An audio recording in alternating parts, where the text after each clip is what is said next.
السلام عليكم ورحمة الله وبركاته. انتكاسات الفرق المصري.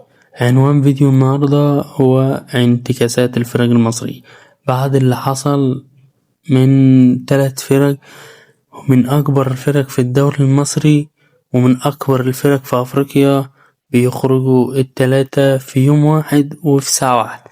بيراميدز بيخرج من دوري أبطال أفريقيا، الأهلي بيخرج من دوري أبطال أفريقيا على إيد الترجي، المصري بيخرج من الكونفدرالية، ويتبقى فقط نادي الزمالك للمنافسة على لقب الكونفدرالية، وبإذن الله يكون من نصيب نادي الزمالك. يلا بينا كده نتكلم على الانتكاسات دي كلها.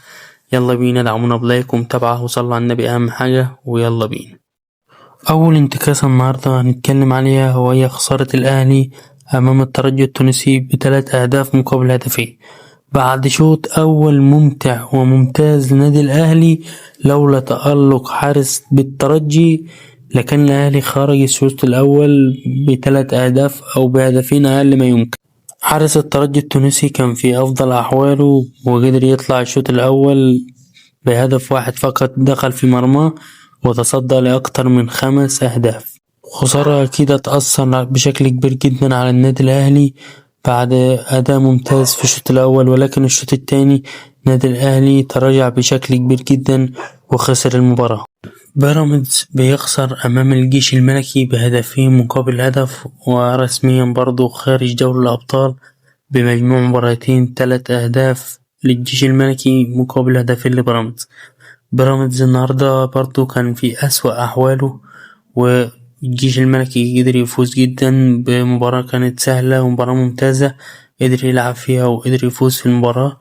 ويعني تألق لاعب الجيش الملكي ولاعبة بيراميدز برضو أدت بشكل ممتاز، ولكن برضو يعني الأداء ده ما كانش يعني أداء لاعبة بيراميدز اللي نعرفهم، وبيراميدز رسميا يودع دوري أبطال أفريقيا.